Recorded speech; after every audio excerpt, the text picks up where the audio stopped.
Siapa sih yang gak ngiler ngelihat panci berisi ceker mercon kayak gini? Seketika akan terbayang empuknya ceker berpadu dengan rasa pedas yang menggigit lidah. Apalagi gabungan rempah dan bumbu di dalamnya menciptakan cita rasa yang sangat khas. Ya, ceker memang cocok untuk diolah menjadi kuliner apapun. Semangkuk soto yang berisi dengan ceker lembut tentu tak ada yang bisa menolak. Tetapi ceker ternyata tak hanya sekedar kelezatan semata. Ceker diyakini bisa menjadi salah satu media awet muda manusia sekaligus menjadi media ritual yang menyeramkan. Apakah benar demikian? Soalnya ceker tuh bagian yang nggak boleh terlewatin gitu Kak. Soalnya dia tuh kayak kenyal-kenyal gitu kan. Apalagi kalau misalnya dia tuh lunak banget, jadi kayak langsung lepas gitu kan di mulut. Itu kayak ya aku jadi suka banget gitu. Percaya sih, soalnya pernah dengar kayak ada kolagennya gitu, ceker gitu. Meski beberapa orang memilih untuk melewati bagian ayam yang satu ini, jika diolah dengan tepat, lezatnya ceker memang tak perlu diragukan lagi. Sensasi melumat ceker yang lembut selalu dinanti oleh mereka para penggemarnya. Tetapi untuk mendapatkan ceker yang lembut tentu bukan perkara mudah, perlu kesabaran ekstra mengolah kaki ayam ini. Caranya tuh, jadi dia pertama mendidih, apinya langsung dikecilin, ditutup aja nggak usah dibuka-buka. Habis itu udah sampai kurang lebih 1 jam sampai 2 jam, udah lembut bisa copot dari daging sama dari tulangnya itu. Wajar saja jika ceker harus diolah sedemikian lama. Sebagian besar jaringan ceker terdiri dari kulit dan tendon bahkan tanpa otot. Inilah yang memberikan kesan seperti agar-agar yang berbeda dari bagian ayam lainnya. Selain itu, ceker yang diolah pun haruslah segar dan baru dipotong di hari yang sama. Pasalnya, ceker yang tidak segar akan memberikan sensasi aroma yang tidak enak bahkan ketika pertama kali diolah. Cekernya itu kalau pas mendidih warnanya hitam, terus pas keluar baunya dari aromanya itu aromanya nggak enak. Aromanya agak apek, nggak enak gitu lah. Jika dilihat dari catatan sejarah, tak ada yang benar-benar tahu kapan manusia pertama kali mengkonsumsi ceker ayam. Tetapi konsumsi ayam sebagai daging telah digambarkan dalam ukiran di Babilonia sekitar 600 tahun sebelum Masehi. Sementara itu di kota tua dekat Israel, para arkeolog menemukan ribuan tulang ayam dari 400 tahun sebelum Masehi yang memiliki tanda berupa goresan pisau. Sementara itu ceker meski dipandang eksotik oleh beberapa negara barat, bagian kaki ayam ini lumrah dikonsumsi oleh sebagian negara Asia. Tetapi di Eropa Timur, meski ceker tidak dimakan, bagian ini selalu masuk dalam rebusan kuah karena mengandung banyak gelatin yang membuat kaldu menjadi terasa kenyal. Gelatin sendiri adalah hasil dari protein yang terkandung dalam ceker yang fungsinya untuk meremajakan kulit, antioksidan, dan anti-aging. Kolagen. Bahkan beberapa penelitian menyebutkan kolagen dapat menjadi anti-hipertensi dan penyembuh luka. Pada usia 21 tahun, itu kolagen di dalam tubuh kita tuh setiap tahunnya itu pasti berkurang. 5-10%. Nah, jadi kita butuh nih sebenarnya unsur-unsur dari lain untuk menambah kolagen kita. Salah satunya itu yang paling bagus itu adalah sebenarnya makanan. Nah, ceker ini seperti yang saya bilang tadi kan dia mengandung kolagen yang tinggi ya, lebih kurang tuh 70% kolagen terdapat pada cekernya ini yang dapat membantu untuk membuat kulit itu lebih baik. Jadi contohnya mengurangi kerutan-kerutan, terus membuat lebih muda, tampak lebih muda, dan hyaluronic acidnya tadi yang seperti kita tahu banyak juga terdapat pada skincare, itu membantu untuk melembabkan kulit. Penelitian Journal of Medicinal Food pada 2015 silam mengungkap bahwa konsumsi kolagen secara teratur dapat mengurangi selulit dan kerutan kulit. Tak hanya sebatas menjaga kulit, ceker juga bisa meredakan nyeri sendi, mengurangi gejala kerusakan pada tulang rawan, serta meningkatkan pembentukan tulang pada perempuan pasca menopause. Kandungan kolagen rupanya paling banyak ditemukan pada bagian urat ceker. Dalam mengolah ceker juga harus berhati-hati agar tak mengurangi kandungan gizinya. Kalau untuk ceker sendiri itu kan Sebenarnya ceker tuh ada terdapat tendon dan ada terdapat kulit ya di bagian luarnya.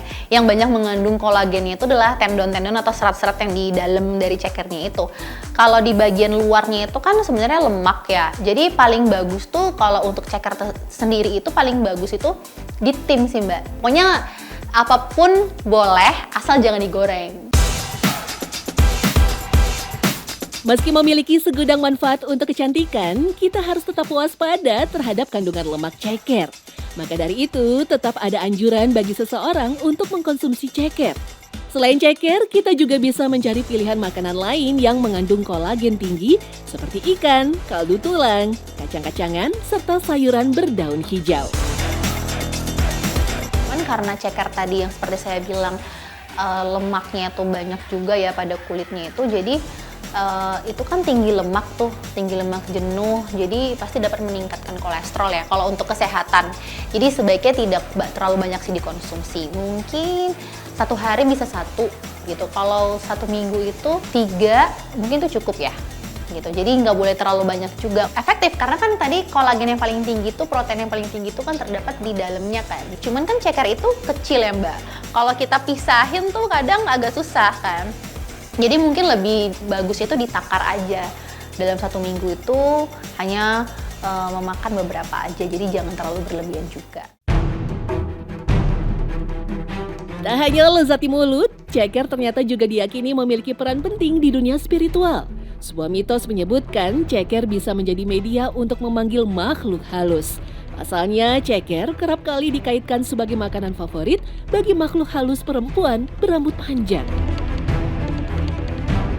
Bisa dipakai untuk para pelaku supranatural untuk untuk menggunakan ilmu-ilmu tertentu dari mereka. Contohnya ilmu pelet. Mereka memakai entitas memang ini dan kemudian dipakai untuk mengganggu usaha orang lain. Mereka memakai entitasnya. Caranya kalau untuk menggunakan biasanya memang digantung dan ini menyukai energinya dan menyukai baunya. Nah nanti saat mendatangi ceker tersebut dan dia penasaran, biasanya akan dijebak dengan pelaku-pelaku supranatural tersebut.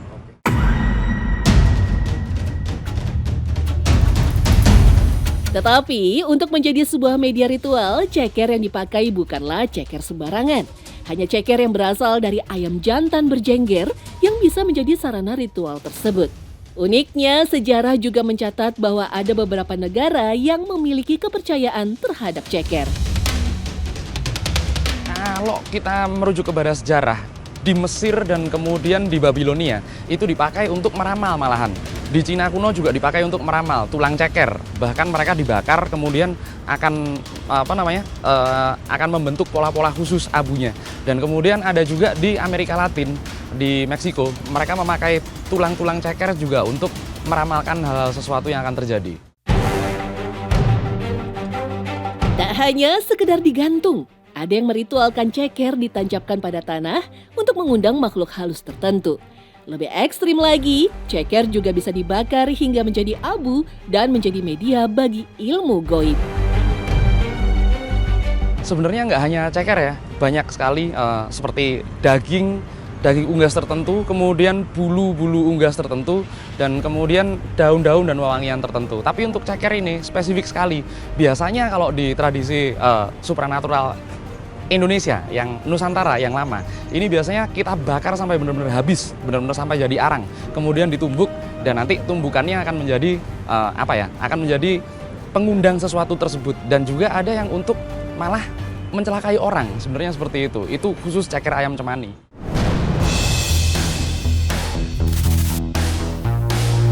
Habis sampai di situ, ada pula yang meyakini ceker sebagai jimat yang menarik simpati orang. Uniknya jika simpati yang ingin diraih, maka ceker bagian kiri yang harus dipakai. Sementara jika memakai ceker bagian kanan, maka peruntukannya untuk keberuntungan. Selain itu, ada pula keyakinan yang percaya bahwa ceker dapat mengobati penyakit non-medis. Caranya pun berbeda-beda tergantung tujuannya masing-masing. Ceker sendiri bisa, tapi memang pengolahannya berbeda. Abunya, kemudian abu bakarannya yang sampai hancur sekali, kemudian dicampur tinta dan air-air tertentu, dituliskan di tubuh maupun di kertas maupun di kain, kemudian diminumkan ke orang, seperti itu biasanya.